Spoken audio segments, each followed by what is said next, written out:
Hello my lovelies, welcome to a new tutorial with me, Angela from Elfen Hilden from Frankfurt in Germany.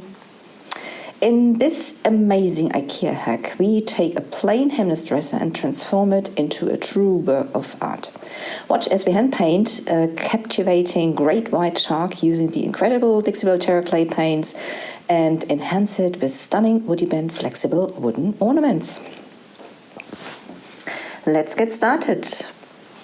Even this project is new and unused. I first cleaned it with white lightning. It can contain residues from production or assembly, and you know me, I never take risks. This piece of furniture is painted wood. So I just gave it a scuff sand with a sanding sponge. No more prep needed, apart from the cleaning I've done before.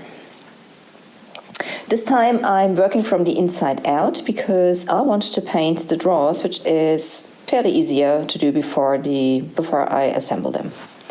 The existing holes for the handles I filled with Dixie mud, and I used tape as a stopper from the other side so that the mud doesn't squeeze through the holes. A complete list of the products used can also be found, as always, in the description of the video, so you don't need to write everything down. Everything's in there. Today I'm working with the Dixiebelle Terra Clay Artisan Paints. With those you can build up amazing texture if you want to, and that's what I want to do with this project also.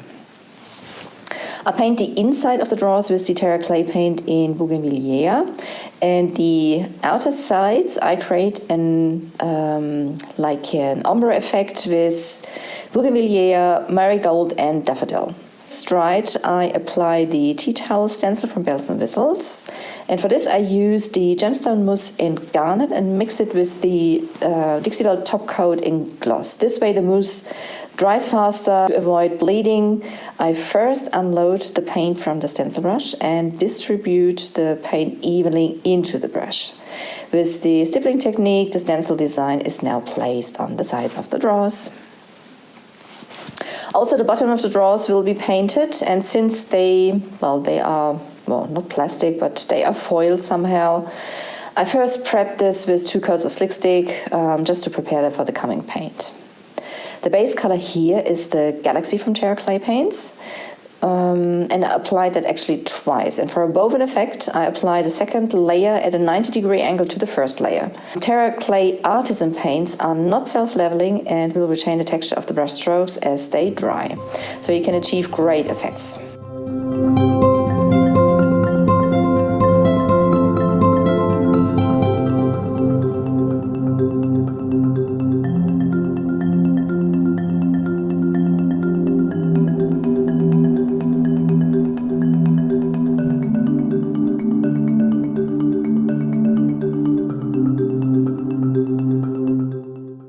For the stenciling, I use pistachio and the Bells and Whistles Buffalo Check stencil.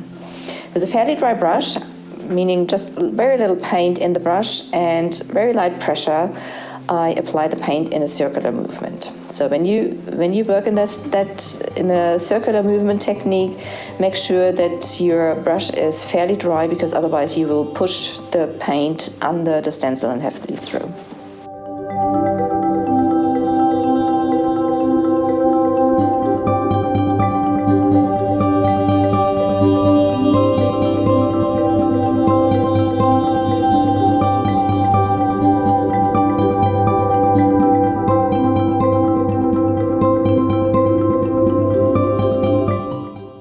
Top border of the chest of drawers will be decorated with a trim from WoodUbend, and for that I use the TR 720. When working with trims, I apply the glue to my project and try to keep the trim in a coil for as long as possible. It's easier to control like that. To get the WoodUbends flexible, heat them up with a hairdryer, a heat gun, or something similar.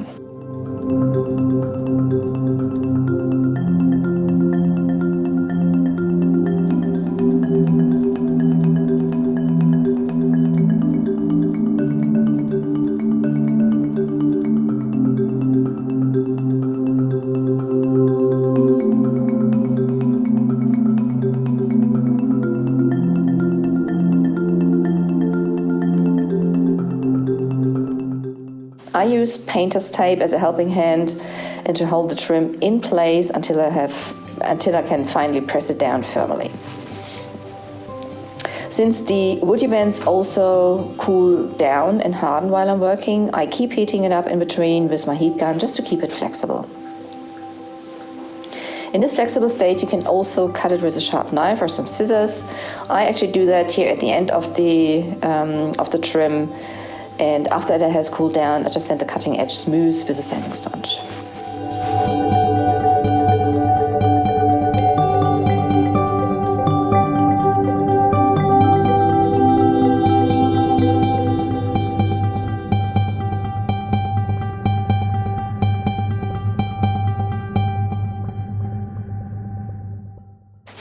The upper corners of the chest of drawers are decorated with the Corbel 361.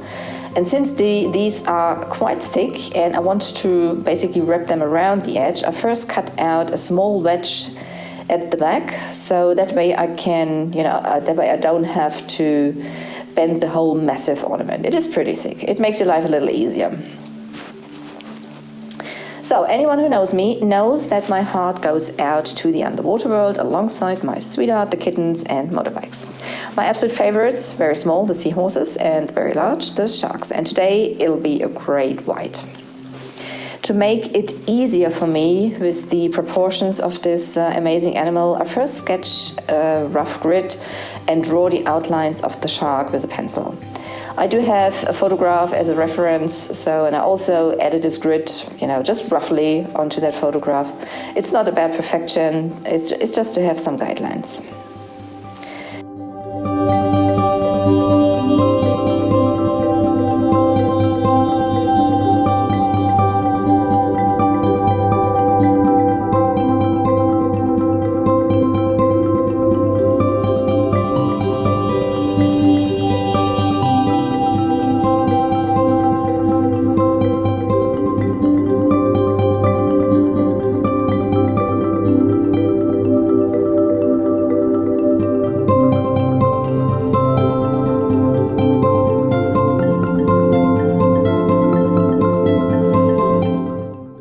So when that's done, I start with the background, and for this I use from the Terra Clay Artisan Paints the Galaxy, Blue Moon, Cerulean Blue and Lani's Lagoon. Moonbeam and Onyx are then added when painting the shark itself. The colors will get lighter from bottom to the top of the drawer, and in the upper part I work in like a semicircle to later simulate the view towards the water surface.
I repeat the whole thing a second time, just like to get like perfect coverage.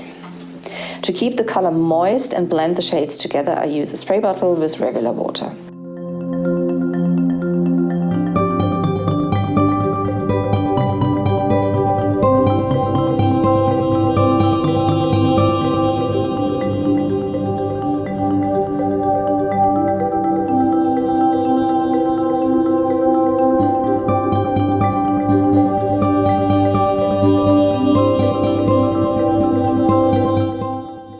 For surface waves, I use Blue Moon, Cerulean Blue, and Lanis Lagoon.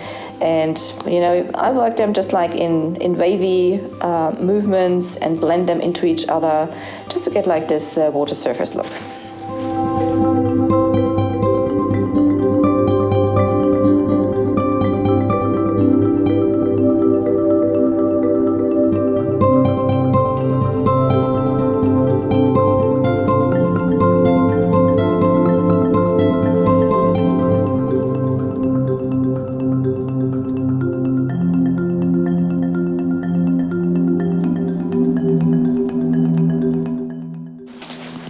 On the sides of the dresser, I stick more with the darker shades of blue. Since I also wanted to build up texture here, I like to work with natural bristle brushes, or brushes that behave like natural bristles. That is such a difficult word for a German person, my apologies. So actually I use the premium chip brush from Dixiebelle. It's got synthetic, another difficult word, it's got synthetic bristles, but they behave like natural bristles. Blah. Okay, you know what I mean.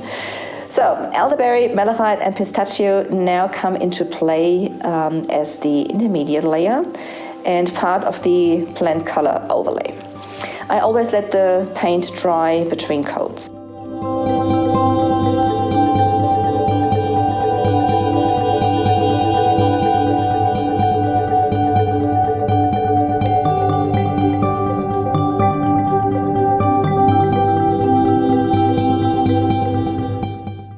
Finally, as the last coat, the blue tones come thinly, very thinly over it again. The paints cover really well anyway, but I worked the last coat in with hardly any paint, so that, just basically like a dry brush, so that the lower layers of the colors can still peek through.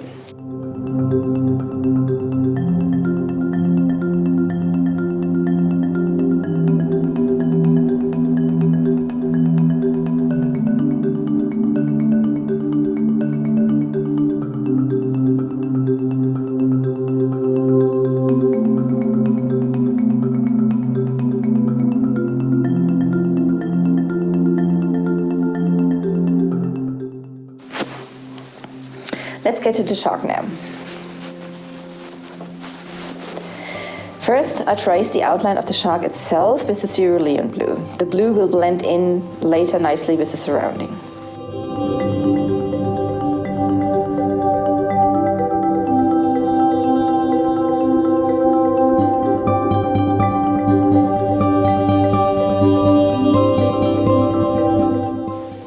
After mixing different shades of grays from dark to lighter with Onyx, Moonbeam, and Blue Moon, I start with the darkest shade. And it's a play of shadow and light, and I always mix in a little more blue in some areas, just like, to get it this like watery look. Blue is a natural reflection of water on objects underwater. The colors, especially yellow and red tones, are lost depending on the visibility underwater and the deeper you go.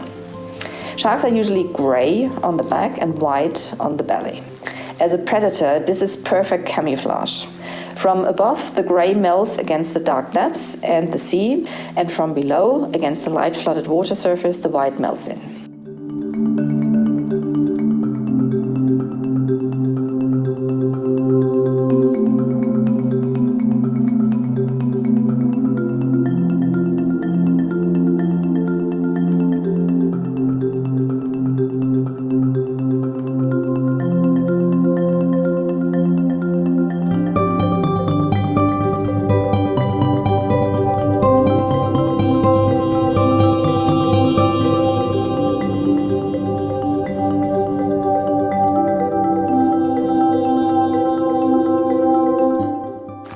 On the sides towards the belly, they have a distinctive irregular line.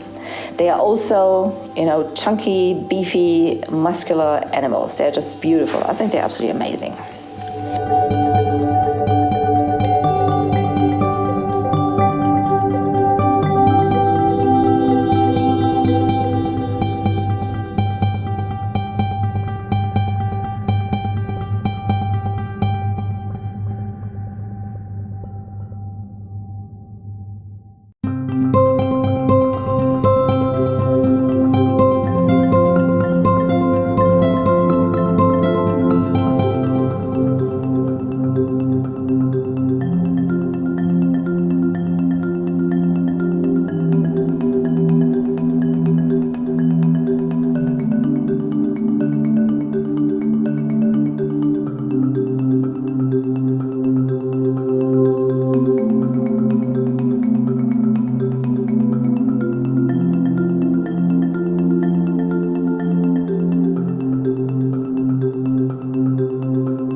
the white part of the shark, I also start with the darkest tones and work my way up into the lighter ones. And then I use the darker ones again to set further accents and emphasize the muscles of this impressive animal.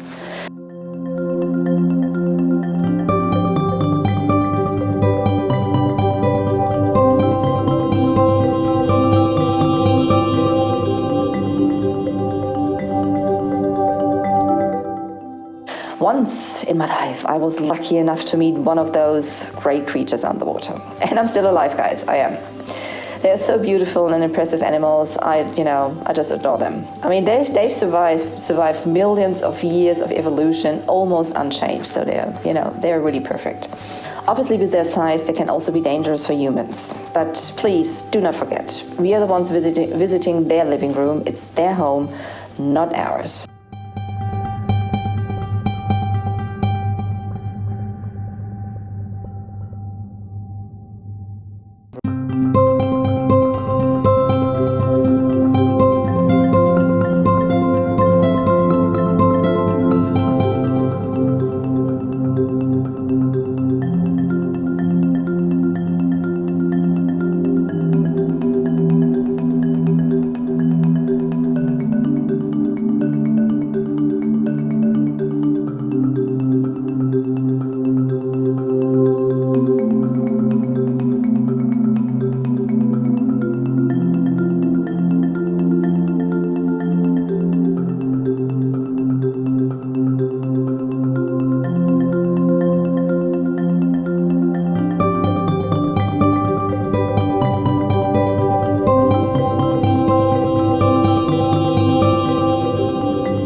The feet of the chest of drawers get a few tendrils of seaweed with WoodUbend again. For this I use parts of the WoodUbend 1413. I mean, those are roses, but I cut the roses themselves off and nobody will notice. The roses itself will be used in another project. Here I just use some of the leaf tendrils and wrap them around the feet of the dresser.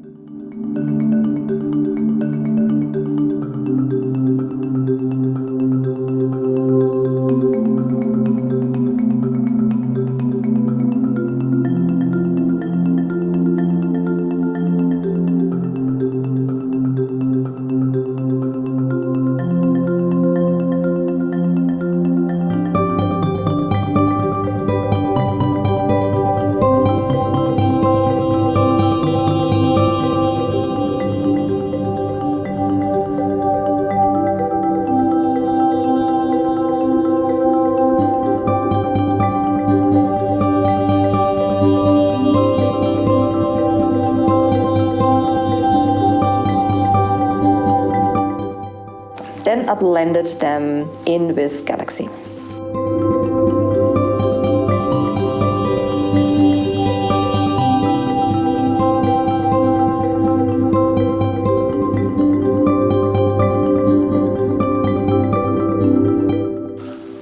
The top of the dresser gets a dark marble effect. I use Dixiebelle chalk mineral paints for this, since I will be working with a lot of water here, and the terras can be reactivated with water at any time and very, very easily, as long as they are not sealed. I prefer for this technique the chalk mineral paints.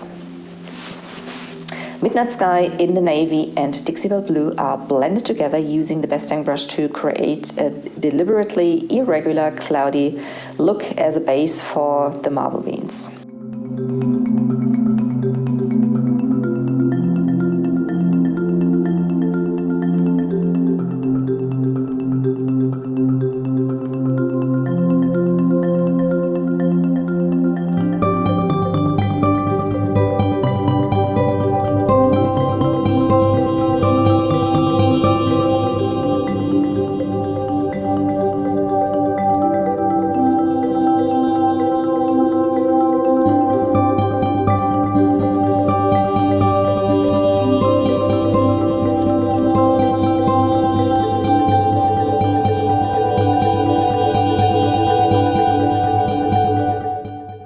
I repeat this a second time for full coverage. In between and after that, I sand with a fine sanding sponge to get the smoothest possible surface. The sanding dust is, of course, thoroughly removed each time before I continue with the next coat.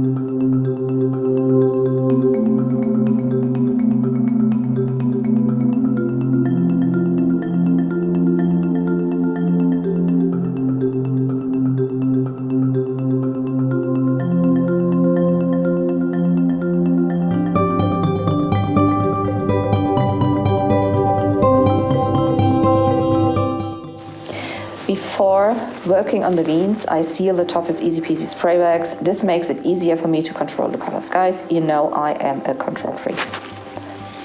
I was inspired for the marble effect by Jonathan Mark Mendes' Painted Love from the UK, whereby it doesn't turn out as noble and elegant as with him, but rather more organically. Do you say organically? Organically? You know what I mean. Guys, you know, I'm German after all sometimes. I make up new words and I sometimes cannot pronounce correctly. My apologies. So, but more organically, that's more me anyway, so write what you think. For the marbling, I use cotton from the chalk mineral paints and steel magnolia from the Muncher metallic line. With the help of an artist brush, I apply the cotton, which is diluted with water, like beans, and set irregular drops where I feel I want to have them. With the help of the spray bottle, I let it run even more and partly take it off again with a damp microfiber cloth. I also put a steel magnolia in between as a slight gloss effect with the same technique. In the places where it gets too light for me, I do the same thing with the Midnight Sky, just to darken it again until I'm satisfied with the look.